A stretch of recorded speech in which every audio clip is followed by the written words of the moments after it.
नमस्कार एवं उत्तराखंड में आपका स्वागत है। मैं हूं सुधांशु सारस्वत और सबसे पहले नजर हेडलाइंस पर।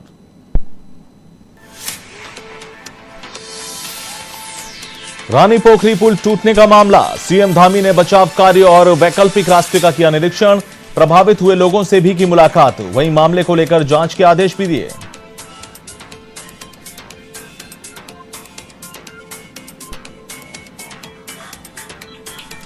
उत्तराखंड के पिथौरागढ़ में बड़ा हादसा, लैंडस्लाइड में 3 की मौत, कई लोग अभी भी मलबे में दबे। सीएम धामी ने दिया रेस्क्यू ऑपरेशन तेज करने के आदेश।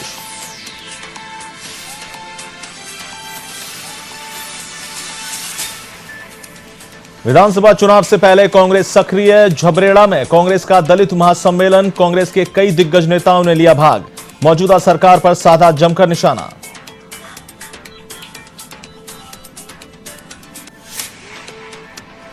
रुद्रपुर कोतवाली पुलिस की बड़ी कार्रवाई, अलग अलग स्थानों से चोरी की 9 बाइक बरामद तो 2 बदमाश भी गिरफ्तार।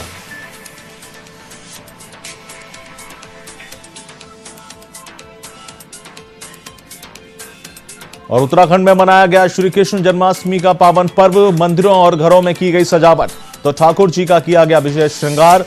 श्रद्धालुओं ने किया कोरोना प्रोटोकॉल का पालन।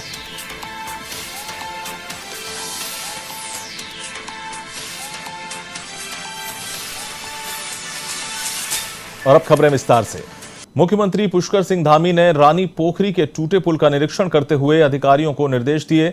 इसके अलावा मुख्यमंत्री ने रानी पोखरी पुल पर चल रहे बचाव कार्य और अन्य कार्यों का निरीक्षण किया। इस अवसर पर धामी ने प्रभावित हुए रानी पोखरी और जॉली ग्रांट के लोगों से भी मुलाकात की। वहीं सीएम ने लोक निर्माण विभाग के अधिकारियों को निर्देश दिए कि हाईवे को जल्द ही दुरुस्त किया जाए। उन्होंने साफ कहा कि पुल टूटने की घटना से वे आहत हैं। इसको लेकर उन्होंने जांच के भी आदेश दिए हैं।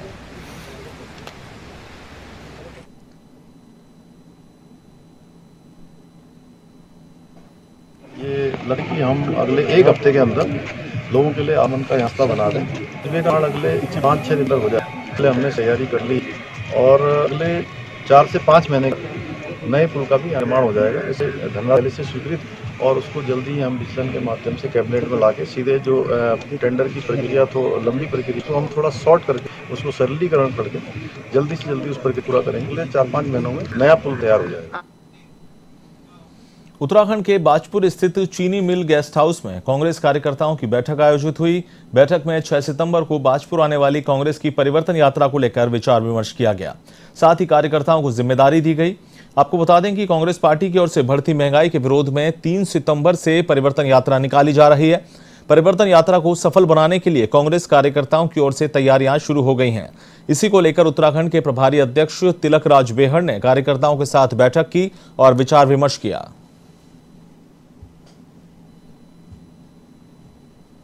यहाँ पर 6 तारीख को सुबह परिवर्तन यात्रा आएगी। काशीपुर में 5 तारीख को पहुँचेगी। 6 को काशीपुर से सुबह शुरू होगी, सुल्तानपुर पट्टी में स्वागत होगा और बाजपुर में एक बड़ी जनसभा को संबोधित करेंगे। और यहाँ से बाजपुर में होते हुए यहाँ से जो है यात्रा दोराहे होते हुए गदरपुर होते हुए रुद्रपुर जाएगी। 6 तारीख का समापन रुद्रपुर में होगा। उसकी तैयारियाँ जिम्मेदारियाँ कार्यकर्ताओं को बांट दी गई हैं। कैसे कैसे कार्यकर्ता काम करेंगे, कैसे कैसे स्वागत करेंगे, कैसे कैसे रैली होगी, मोटरसाइकिल रैली कैसे होगी, सारी व्यवस्थाएं आपस में जिम्मेदारी बांट दी है। किस तरह से कार्यकर्ताओं को निकाला जाएगा, गांव से कैसे लोगों को लाके इसके अंदर बढ़ाई जाएगी। तो एक बढ़िया मजबूत परिवर्तन यात्रा यहाँ से निकलेगी। उत्तराखंड के राजपुर रोड स्थित एक निजी होटल में पुस्तक विमोचन कार्यक्रम का आयोजन हुआ।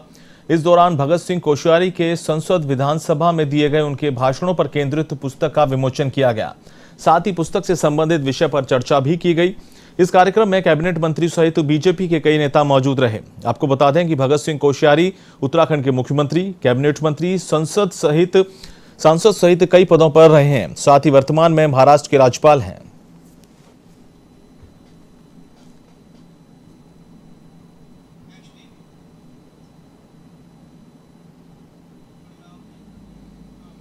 सितारगंज में चीनी मिल के संचालन को लेकर विधायक सौरभ बहुगुणा ने आला अधिकारियों के साथ मंथन किया। इस दौरान उन्होंने जल्द चीनी मिल के संचालन पर चर्चा की। उन्होंने कहा, साल 2017 सितारगंज सहकारी चीनी मिल को बंद कर दिया गया था।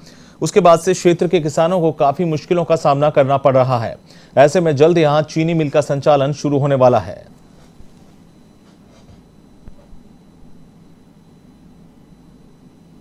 माननीय पुष्कर सिंह धामी जी यहाँ पर आए थे, माननीय हमारे मंत्री कृष्णानंद जी आए थे, माननीय सांसद अजय भट्ट जी आए थे। इसका हम लोग सर्वे करके गए थे चीनी मिल का, और कि इससे हमारे क्षेत्र के सारे किसानों को मैंने आश्वस्त किया था कि इस पराई सत्र सितारगंज चीनी मिल चलेगी, और सारे किसानों का जो गन्ना पहले किच्छा हमारा बाजपुर जाता था, हमारा यूपी जाता था, वो सारे वापस किसान चीनी मिल सितारगंज अपना गन्ना देंगे इस साल।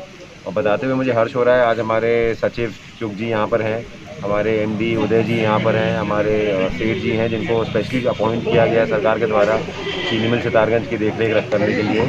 और मैं आप सारे पत्रकार बंधुओं के माध्यम से अपने किसान भाइयों को बधाई भी दे रहा हूँ, शुभकामनाएं भी दे रहा हूँ कि इस पराई सत्र में सितारगंज चीनी मिल चलेगी और आपका गन्ना यहीं पर दिया जाएगा। जैसे जैसे 2022 विधानसभा के चुनाव नजदीक आते जा रहे हैं, सभी पार्टियां चुनावी मैदान में घमासान मचाने की तैयारियों में जुट गई हैं। वहीं झबरेड़ा में कांग्रेस पार्टी ने भी इस और एक कदम उठाने की ठान ली है। इस कड़ी में कांग्रेस पार्टी ने दलित महासम्मेलन का आयोजन किया, जिसमें बतौर मुख्य अतिथि के रूप में कांग्रेस के कई दिग्गज नेताओं ने हिस्सा लिया। देहरादून के पूर्व विधायक राजपाल सिंह, भगवानपुर विधायक ममता राकेश के पुत्र अभिषेक राकेश, प्रदेश अध्यक्ष किसान मोर्चा सुशील राठी, पूर्व प्रदेश अध्यक्ष अनुसूचित जाति सुशील पेगोवाल समेत कार्यकर्ता मौजूद रहे। वहीं सभी नेताओं ने मौजूदा सरकार पर जमकर निशाना साधा।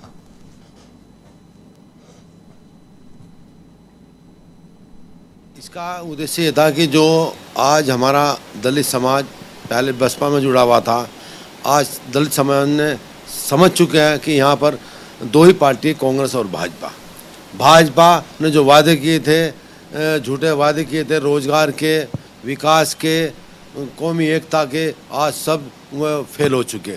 क्योंकि अभी विधानसभा जब सत्र चल रहा था, हमने हर मुद्दे उनके याद दिलाए, मगर उन्होंने कोई सब मजाकों में उड़ा दिया। तो आज जो दलित सम्मेलन रखा गया, उसमें यही प्रयास था कि जो हमारे दलित समाज जो बसपा से जुड़ा हुआ था उसे अपनी तरफ जोड़ा जाए। और मुझे उम्मीद है कि इस बार दलित समाज काफ़ी संख्या में कांग्रेस के साथ जुड़ेगा और आने वाली यहाँ पर कांग्रेस की सरकार होगी। हरियाणा में किसानों पर हुए लाठीचार्ज का देश भर में विरोध हो रहा है। इसी के तहत उत्तराखंड के गदरपुर में युवा किसानों ने खट्टर सरकार के खिलाफ मोर्चा खोल दिया। इस दौरान किसानों ने प्रदर्शन करते हुए हॉर्न बजाकर किसानों को समर्थन देने की अपील की।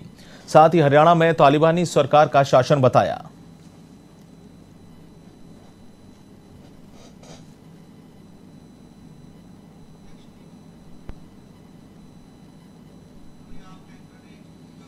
गदरपुर पुलिस को उस वक्त बड़ी सफलता मिली जब 3 चोरों को गिरफ्तार कर जेल भेजा गया। थानाधिकारी सतीश चंद कापड़ी ने बताया कि वाहन चोरी की घटनाएं लगातार सामने आ रही हैं। चेकिंग अभियान के दौरान पुलिस 3 लोगों को एक बाइक पर आते हुए देखा। जब उनको रोका तो उन्होंने बाइक छोड़कर भागने का प्रयास किया। वहीं पुलिस ने सक्रियता दिखाते हुए चोरों को पकड़ लिया। जब सख्ती से पूछताछ की तो बदमाशों ने वारदातों को कबूल कर लिया। साथ ही 3 बाइक भी बरामद कर ली।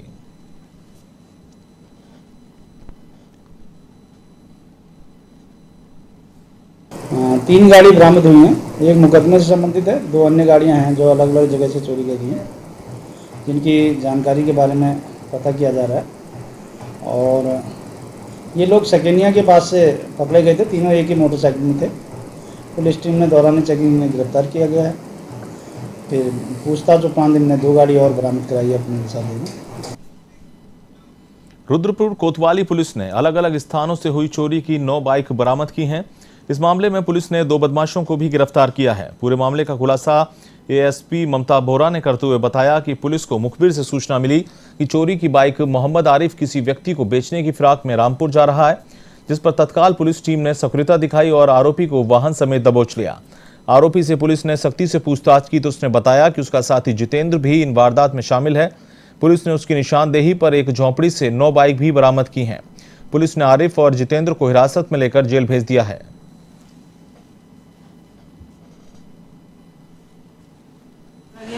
से 11 बाइक्स बरामद हुई हैं। एक जितेंद्र कुमार है, एक मोहम्मद आसिफ है, दोनों रुद्रपुर खेड़ा क्षेत्र के निवासी हैं और ये पहले भी बाइक चोरी में गए थे। 2016 में 24 बाइक्स चोरी हुई थी, जो क्राइम उनके द्वारा किया गया था। और उसमें जितेंद्र कुमार जेल में भी रहा है 3 साल और ये वापस इसने बाइक चोरी का काम शुरू कर दिया है। और अभी इसके कब्जे से 11 बाइक्स बरामद हुई हैं, 3 जिसमें से रुद्रपुर कोतवाली से सबके मुकदमे से संबंधित है। बाकी जो उसके द्वारा बताया गया किच्चा, लालपुर और बिलासपुर की बाइक्स हैं, तो उनको तस्दीक किया जा रहा है। उत्तराखंड के द्वारहाट स्थित शीतला पुष्कर मैदान में पूर्व विधायक विपिन चंद्र त्रिपाठी की पुण्यतिथि मनाई गई। इस दौरान विपिन चंद्र त्रिपाठी को पुष्पांजलि अर्पित की गई। साथ ही उत्तराखंड राज्य में उनके दिए योगदान की जानकारी दी गई। साथ ही उनके कार्यों को भी सराहा गया।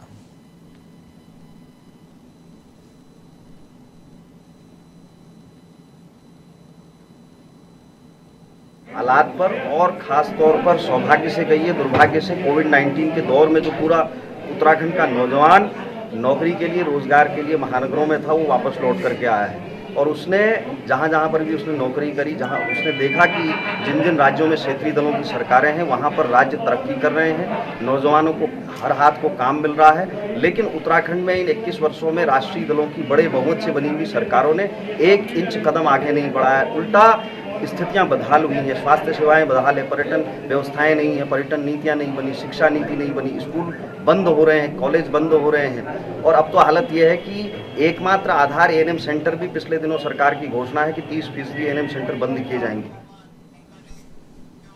पिथौरागढ़ में लैंडस्लाइड में 3 की मौत हो गई और कई लोग मलबे में दबे हुए हैं। घटना जुम्मा गांव के पास की है, जहां भारी वर्षा से गांव के जामुनी तोक में लगभग 5 और सिरोई उडियार तोक में 2 आवासीय मकान क्षतिग्रस्त हो गए। वहीं घटना के बाद राजस्व, SSB, police, SDRF team rescue में जुटी है। वहीं मुख्यमंत्री पुष्कर सिंह धामी ने ट्वीट करके बताया कि उन्होंने जिलाधिकारी को रेस्क्यू ऑपरेशन तेज करने का आदेश दिया है। धामी ने कहा कि मैं वहां फंसे लोगों की सलामती के लिए ईश्वर से प्रार्थना करता हूं। पिथौरागढ़ में मूसलाधार बारिश के साथ बादल फटने, चट्टानें गिरने से हालात बिगड़ गए हैं। 2 दिन पहले भी यहां बादल फटा था, जिससे बाढ़ आ गई।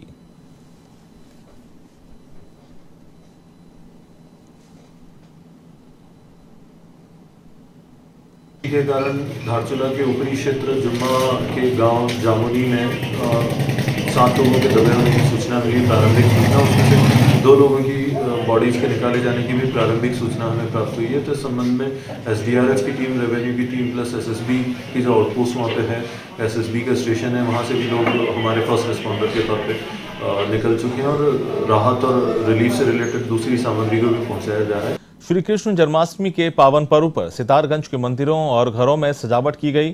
मंदिरों में श्री कृष्ण जन्माष्टमी की धूम दिखाई दी। हालांकि कोरोना काल होने की वजह से भीड़ ज्यादा नजर नहीं आई, लेकिन श्रद्धालुओं ने कोरोना प्रोटोकॉल का पालन करते हुए मंदिरों में दर्शन किए। वहीं झांकियां भी नहीं निकाली गईं। इस दौरान भजन संध्या और धार्मिक कार्यक्रमों का आयोजन हुआ।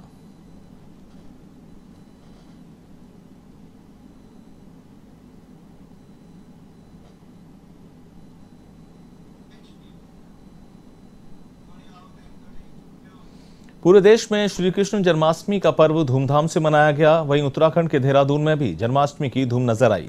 इस दौरान इस्कॉन मंदिर में सभी भक्त श्याम रंग में रंगे नजर आए। वहीं स्वामी लीलाधर ने सभी को भगवान श्री कृष्ण से प्रेरणा लेने की सीख दी।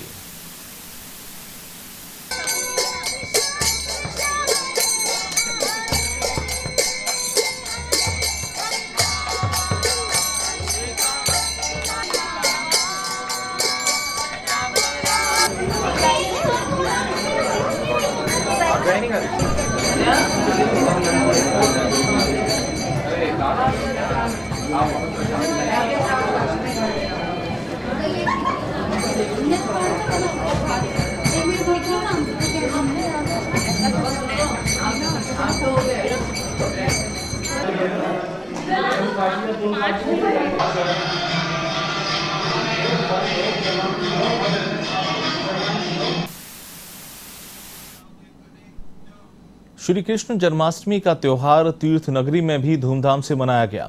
ऋषिकेश के मधुबन आश्रम में भी भक्तों का सुबह से ही भगवान श्री कृष्ण के दर्शनों के लिए भीड़ जुटी रही। हालांकि मंदिर की ओर से सोशल डिस्टेंसिंग का पालन करना या सैनिटाइज की व्यवस्था की गई थी। वहीं मंदिर को भव्य तरीके से सजाया गया।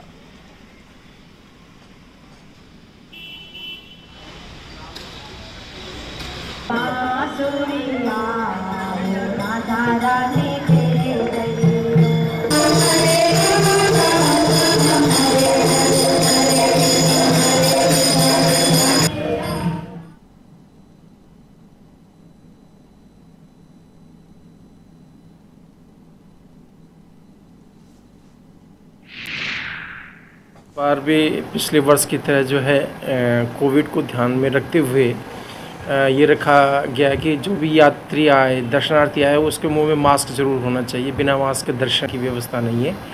और साथ में ऑनलाइन की दर्शन की भी व्यवस्था है। लोग ऑनलाइन भी भगवान का दर्शन कर सकते हैं और सोशल डिस्टेंसिंग का भी पालन करेंगे पब्लिक। और आते ही लोगों को हाथों को सैनिटाइज किया जा रहा है।